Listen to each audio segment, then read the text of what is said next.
يا أيها الذين آمنوا استعينوا بالصبر والصلاة إن الله مع الصابرين۔ اے لوگو جو ایمان لائے ہو، صبر اور نماز سے مدد لو، اللہ صبر کرنے والوں کے ساتھ ہے۔ اے لوگو، منصب امامت پر معمور کرنے کے بعد اب اس امت کو ضروری ہدایات دی جا رہی ہیں، مگر تمام دوسری باتوں سے پہلے انہیں جس بات پر متنبہ کیا جا رہا ہے وہ یہ ہے کہ یہ کوئی پھولوں کا بستر نہیں ہے جس پر آپ حضرات لٹائے جا رہے ہوں۔ یہ تو ایک عظیم الشان اور پرخطر خدمت ہے جس کا بار اٹھانے کے ساتھ ہی تم پر ہر قسم کے مصائب کی بارش ہوگی، سخت آزمائشوں میں ڈالے جاؤ گے، طرح طرح کے نقصانات اٹھانے پڑیں گے، اور جب صبر و ثبات اور عزم و استقلال کے ساتھ ان تمام مشکلات کا مقابلہ کرتے ہوئے خدا کی راہ میں بڑھے چلے جاؤ گے، تب تم پر عنایات کی بارش ہوگی۔ اللہ صبر کرنے والوں کے ساتھ ہے۔ یعنی اس بھاری خدمت کا بوجھ اٹھانے کے لیے جس طاقت کی ضرورت ہے وہ تمہیں دو چیزوں سے حاصل ہوگی، ایک یہ کہ صبر کی صفت اپنے اندر پرورش کرو، دوسرے یہ کہ نماز کے عمل سے اپنے آپ کو مضبوط کرو۔ آگے چل کر مختلف مقامات پر اس امر کی تشریحات ملیں گی کہ صبر بہت سے اہم ترین اخلاقی اوصاف کے لیے ایک جامع عنوان ہے، اور حقیقت میں یہ وہ کلید کامیابی ہے جس کے بغیر کوئی شخص کسی مقصد میں بھی کامیاب نہیں ہو سکتا۔ اسی طرح آگے چل کر نماز کے متعلق بھی تفصیل سے معلوم ہوگا کہ وہ کس کس طرح افراد مومنین اور جماعت مومنین کو اس کار عظیم کے لیے تیار کرتی ہے۔ وَلَا تَقُولُوا لِمَن يُقْتَلُ فِي سَبِيلِ اللَّهِ أَمْوَاتٌ بَلْ أَحْيَاءٌ وَلَكِن لَّا تَشْعُرُونَ۔ اور جو لوگ اللہ کی راہ میں مارے جائیں انہیں مردہ نہ کہو، ایسے لوگ تو حقیقت میں زندہ ہیں مگر تمہیں ان کی زندگی کا شعور نہیں ہوتا۔ موت کا لفظ اور اس کا تصور انسان کے ذہن پر ایک ہمت شکن اثر ڈالتا ہے، اس لیے اس بات سے منع کیا گیا کہ شہداء فی سبیل اللہ کو مردہ کہا جائے، کیونکہ اس سے جماعت کے لوگوں میں جذبہ جہاد و قتال اور روح جاں فروشی کے سرد پڑ جانے کا اندیشہ ہے۔ اس کے بجائے ہدایت کی گئی کہ اہل ایمان اپنے ذہن میں یہ تصور جمائے رکھیں کہ جو شخص خدا کی راہ میں جان دیتا ہے وہ حقیقت میں حیات جاودہ پاتا ہے۔ یہ تصور مطابق واقعہ بھی ہے اور اس سے روح شجاعت بھی تازہ ہوتی اور تازہ رہتی ہے۔ وَلَنَبْلُوَنَّكُمْ بِشَيْءٍ مِّنَ الْخَوْفِ وَالْجُوعِ ونقص من الأموال والأنفس والثمرات وبشر الصابرين الذين إذا أصابتهم مصيبة قالوا إنا لله وإنا إليه راجعون۔ اور ہم ضرور تمہیں خوف و خطر، فاقہ کشی، جان و مال کے نقصانات اور آمدنیوں کے گھاٹے میں مبتلا کر کے تمہاری آزمائش کریں گے۔ ان حالات میں جو لوگ صبر کریں اور جب کوئی مصیبت پڑے تو کہیں کہ ہم اللہ ہی کے ہیں اور اللہ ہی کی طرف ہمیں پلٹ کر جانا ہے۔ کہنے سے مراد صرف زبان سے یہ الفاظ کہنا نہیں ہے، بلکہ دل سے اس بات کا قائل ہونا ہے کہ ہم اللہ ہی کے لیے ہیں۔ اس لیے اللہ کی راہ میں ہماری جو چیز بھی قربان ہوئی وہ گویا ٹھیک اپنے مصرف میں صرف ہوئی، جس کی چیز تھی اسی کے کام آ گئی۔ اور یہ کہ اللہ ہی کی طرف ہمیں پلٹنا ہے، یعنی بہرحال ہمیشہ اس دنیا میں رہنا نہیں ہے، آخر کار دیر یا سویر جانا خدا ہی کے پاس ہے، لہذا کیوں نہ اس کی راہ میں جان لڑا کر اس کے حضور حاضر ہوں۔ یہ اس سے لاکھ درجے بہتر ہے کہ ہم اپنے نفس کی پرورش میں لگے رہیں اور اسی حالت میں اپنی موت ہی کے وقت پر کسی بیماری یا حادثے کے شکار ہو جائیں۔ أولئك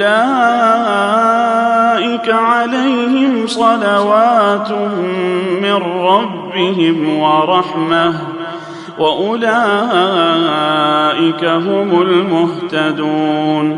انہیں خوشخبری دے دو، ان پر ان کے رب کی طرف سے بڑی عنایات ہوں گی، اس کی رحمت ان پر سایہ کرے گی، اور ایسے ہی لوگ راست رو ہیں۔ إن الصفا والمروة من شعائر الله فمن حج البيت أو اعتمر فلا جناح عليه أن يطوف بهما ومن تطوع خيرا فإن الله شاكر عليم. یقیناً صفا اور مروہ اللہ کی نشانیوں میں سے ہیں، لہذا جو شخص بیت اللہ کا حج یا عمرہ کرے اس کے لیے کوئی گناہ کی بات نہیں کہ وہ ان دونوں پہاڑیوں کے درمیان سعی کر لے، اور جو برضا و رغبت کوئی بھلائی کا کام کرے گا اللہ کو اس کا علم ہے اور وہ اس کی قدر کرنے والا ہے. لہذا جو شخص بیت اللہ کا حج یا عمرہ کرے. ذوالحجہ کی مقررہ تاریخوں میں کعبے کی جو زیارت کی جاتی ہے اس کا نام حج ہے، اور ان تاریخوں کے ماں سوا دوسرے کسی زمانے میں جو زیارت کی جائے وہ عمرہ ہے. اس کے لیے کوئی گناہ کی بات نہیں کہ وہ ان دونوں پہاڑیوں کے درمیان سعی کر لے. صفا و مروہ مسجد حرام کے قریب دو پہاڑیاں ہیں جن کے درمیان دوڑنا من جملہ ان مناسک کے تھا جو اللہ تعالیٰ نے حج کے لیے حضرت ابراہیم علیہ السلام کو سکھائے تھے. بعد میں جب مکے اور آس پاس کے تمام علاقوں میں مشرکانہ جاہلیت پھیل گئی تو صفا پر اساف اور مروہ پر نائلہ کے استھان بنا لیے گئے اور ان کے گرد طواف ہونے لگا.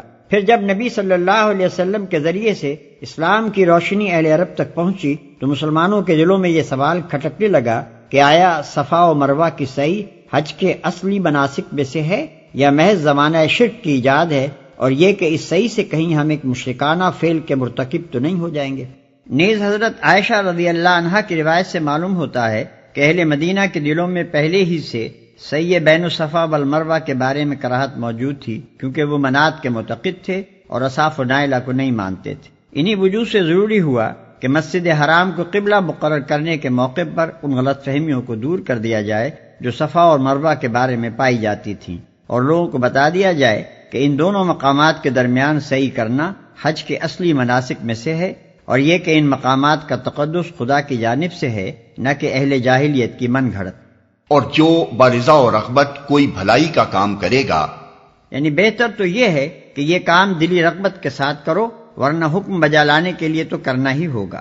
ان الذين يكتمون ما انزلنا من البينات والهدى من بعد ما بيناه للناس في الكتاب اولئك يلعنهم الله ويلعنهم اللاعنون. جو لوگ ہماری نازل کی ہوئی روشن تعلیمات اور ہدایات کو چھپاتے ہیں، درا حالے کہ ہم انہیں سب انسانوں کی رہنمائی کے لیے اپنی کتاب میں بیان کر چکے ہیں، یقین جانو کہ اللہ بھی ان پر لعنت کرتا ہے اور تمام لعنت کرنے والے بھی ان پر لعنت بھیجتے ہیں.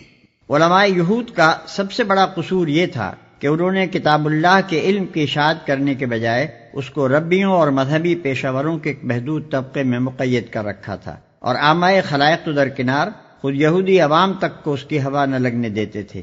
پھر جب عام جہالت کی وجہ سے ان کے اندر گمراہیاں پھیلی تو علماء نے نہ صرف یہ کہ اصلاح کی کوئی کوشش نہ کی، بلکہ وہ عوام میں اپنی مقبولیت برقرار رکھنے کے لیے ہر اس ضلالت اور بدعت کو جس کا رواج عام ہو جاتا ہے اپنے قول و عمل سے یا اپنے سکوت سے الٹی سند جواز عطا کرنے لگے.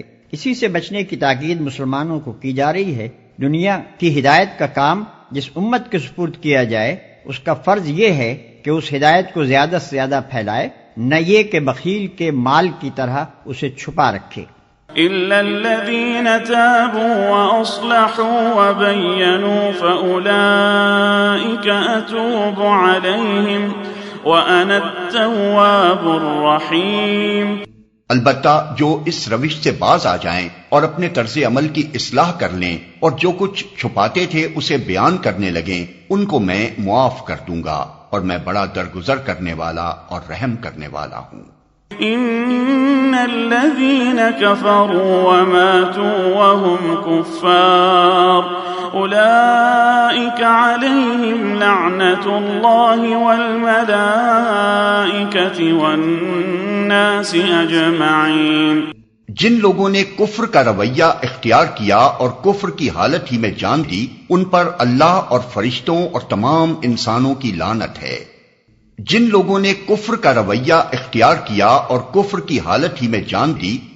کفر کے اصلی معنی چھپانے کے ہیں، اسی سے انکار کا مفہوم پیدا ہوا اور یہ لفظ ایمان کے مقابلے میں بولا جانے لگا. ایمان کے معنی ہے ماننا، قبول کرنا، تسلیم کر لینا۔ اس کے برعکس کفر کے معنی ہے نہ ماننا، رد کر دینا، انکار کرنا۔ قرآن کی روح سے کفر کے رویے کی مختلف صورتیں ہیں۔ ایک یہ کہ انسان سرے سے خدا ہی کو نہ مانے یا اس کے اقتدار اعلیٰ کو تسلیم نہ کرے اور اس کو اپنا اور ساری کائنات کا مالک اور معبود ماننے سے انکار کر دے یا اسے واحد مالک اور معبود نہ مانے۔ دوسرے یہ کہ اللہ کو تو مانے مگر اس کے احکام اور اس کی ہدایات کو واحد منبع علم و قانون تسلیم کرنے سے انکار کر دے۔ تیسرے یہ کہ اصولاً اس بات کو بھی تسلیم کر لے کہ اسے اللہ ہی کی ہدایت پر چلنا چاہیے، مگر اللہ اپنی ہدایات اور اپنے احکام پہنچانے کے لیے جن پیغمبروں کو واسطہ بناتا ہے انہیں تسلیم نہ کرے۔ چوتھے یہ کہ پیغمبروں کے درمیان تفریق کرے اور اپنی پسند یا اپنے تعصبات کے بنا پر ان میں سے کسی کو مانے اور کسی کو نہ مانے۔ پانچویں یہ کہ پیغمبروں نے خدا کی طرف سے عقائد، اخلاق اور قوانین حیات کے متعلق جو تعلیمات بیان کی ہیں ان کو یا ان میں سے کسی چیز کو قبول نہ کرے۔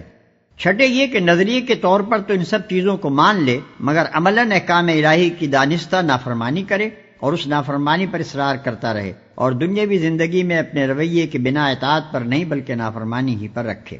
یہ سب مختلف طرز فکر و عمل اللہ کے مقابلے میں باغیانہ ہیں اور ان میں سے ہر ایک رویے کو قرآن کفر سے تعبیر کرتا ہے۔ اس کے علاوہ بعض مقامات پر قرآن میں کفر کا لفظ کفران نعمت کے معنی میں بھی استعمال ہوا ہے اور شکر کے مقابلے میں بولا گیا ہے۔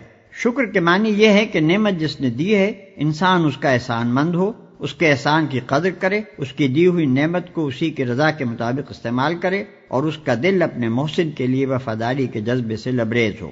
اس کے مقابلے میں کفر یا کفران نعمت یہ ہے کہ آدمی یا تو اپنے محسن کا احسان ہی نہ مانے اور اسے اپنی قابلیت یا کسی غیر کی عنایت یا سفارش کا نتیجہ سمجھے، یا اس کی دی ہوئی نعمت کی ناقدری کرے اور اسے ضائع کر دے، یا اس کی نعمت کو اس کی رضا کے خلاف استعمال کرے، یا اس کے احسانات کے باوجود اس کے ساتھ غدر اور بے وفائی کرے۔ اس نوع کے کفر کو ہماری زبان میں بالعموم احسان فراموشی، نمک حرامی، غداری اور ناشکر پن کے الفاظ سے تعبیر کیا جاتا ہے۔ خالدین فیہا لا یخفف عنہم العذاب ولا هم ینظرون۔ اسی لعنت زدگی کی حالت میں وہ ہمیشہ رہیں گے، نہ ان کی سزا میں تخفیف ہوگی اور نہ انہیں پھر کوئی دوسری مہلت دی جائے گی۔ وَإِلَٰهُكُمْ إِلَٰهٌ وَاحِدٌ لَا إِلَٰهَ إِلَّا هُوَ الرَّحْمَٰنُ الرَّحِيمُ۔ تمہارا خدا ایک ہی خدا ہے، اس رحمان اور رحیم کے سوا کوئی اور خدا نہیں۔